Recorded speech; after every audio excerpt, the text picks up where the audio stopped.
पूजा करताना लक्षात ठेवाव्यात अशा काही गोष्टी असतात ज्या आज आम्ही तुम्हाला सांगणार आहोत। नमस्कार मंडळी, रामकृष्ण हरी। स्वागत आहे तुमचं माझ्या श्री स्वामी या यूट्यूब चॅनलमध्ये। मैत्रिणींनो, व्हिडिओमध्ये पुढे जाण्याआधी तुम्ही जर चॅनलवर नवीन असाल तर चॅनलला सबस्क्राईब करा आणि माता लक्ष्मीची कृपा तुमच्यावर भरभरून राहण्यासाठी कमेंटमध्ये जय माता लक्ष्मी नक्की लिहा। चला तर वेळ वाया न घालवता व्हिडिओला सुरुवात करूया। एक आहे, तुपाच्या दिव्यासाठी पांढऱ्या रुईचा वापर करावा। जर तेलाच्या दिव्यासाठी लाल दोऱ्याची वात अधिक सर्वश्रेष्ठ मानली जाते। 2. तुळशीची पाने 2 दिवसांपर्यंत बासी मानली जात नाहीत। या पानांवर दररोज पाणी शिंपडून पुन्हा भगवानला आपण अर्पण करू शकतो। तुळशीची पाने स्नान न करता तोडू नयेत। शास्त्रानुसार जर कोणी स्नान न करता तुळशीची पाने तोडतो तर अशी पाने भगवान स्वीकारत नाहीत।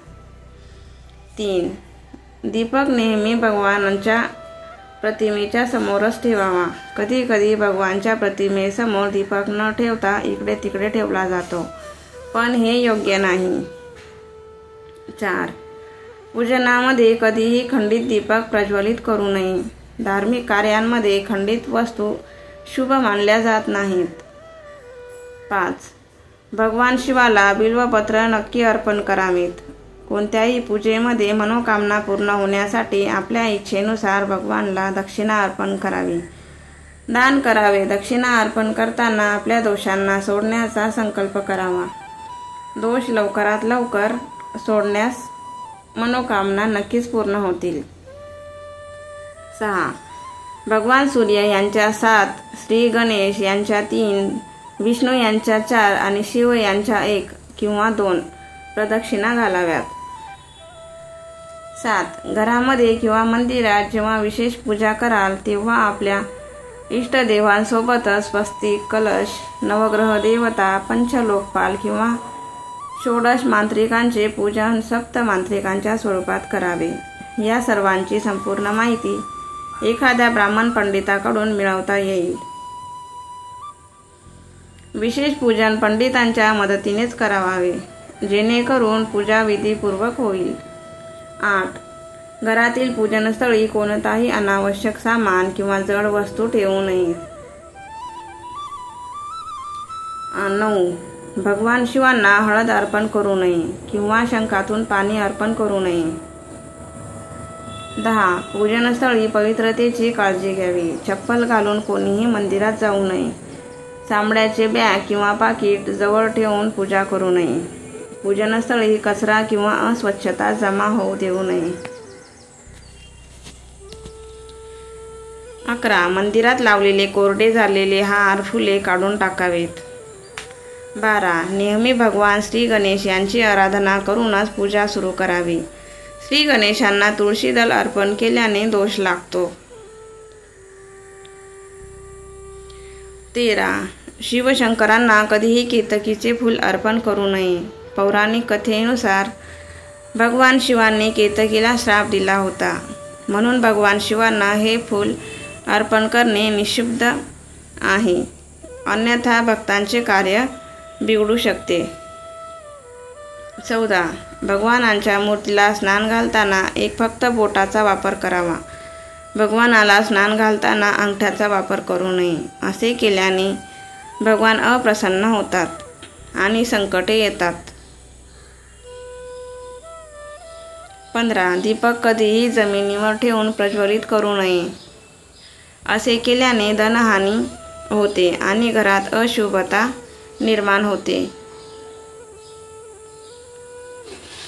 16. पूजेच्या वेळी उदबत्तीचा वापर करू नये, कारण उदबत्ती बांबूच्या लाकडाने बनवली जाते आणि बांबूच्या लाकडाचा वापर अंतिम संस्कारात केला जातो, त्यामुळे हे अशुभ मानले गेले आहे। 17. रविवारी तुळशीची पाने तोडणे टाळावे। मान्यतानुसार रविवारी तुळशीची पाने तोडल्याने भगवान विष्णू अप्रसन्न होतात। 18. भगवान शालिग्रामांना कधीही तांदूळ अर्पण करू नये. वास्तुशास्त्रानुसार असे केल्याने दोष लागतो. 19. पूजा करताना मळकट कपडे घालून बसू नये. कधीही मळकट कपड्यांनी पूजा करू नये. मान्यतानुसार असे केल्याने घरात दरिद्रता येते. 20. पूजेमध्ये वापरलेली कोरडी फुले कोरडी झाली असेल तर ती कधीही काढून टाकू नये. अशा सुकलेल्या फुलांना कोणत्याही पवित्र नदीत प्रवाहित करावे. 21. कोणत्याही भगवानच्या पूजनात त्यांचे आवाहन करणे, आमंत्रित करणे, ध्यान करणे, आसन देणे, स्नान घालणे, धूपदीप प्रज्वलित करणे, अक्षता, कुंकू, चंदन, पुष्प किंवा फुले, प्रसाद इत्यादी अनिवार्य असावे. 22. पूजेमध्ये विड्याचे पान देखील असावे. लक्षात ठेवा, विड्याच्या पानासोबत इलायची, लवंग, गुलकंद इत्यादीही अर्पण करावे. पूर्ण तयार केलेले पान अर्पण केल्यास ते अधिक श्रेष्ठ ठरेल. 23. देवी देवतांना हार, फुले, पाने इत्यादी अर्पण करण्याआधी ते स्वच्छ पाण्याने धुवून घ्यावेत. 24. सर्व प्रकारच्या पूजेमध्ये तांदूळ विशेषतः अर्पण केले जातात. पूजेसाठी असे तांदूळ वापरावे जे अखंडित म्हणजेच पूर्ण असावेत, म्हणजेच तुटलेले नसावेत. तांदूळ अर्पण करण्याआधी त्यांना हळद लावून पिवळे करणे अत्यंत शुभ मानले जाते. यासाठी थोड्याशा पाण्यात हळद मिसळून त्यात तांदूळ भिजवून पिवळे करता येतात.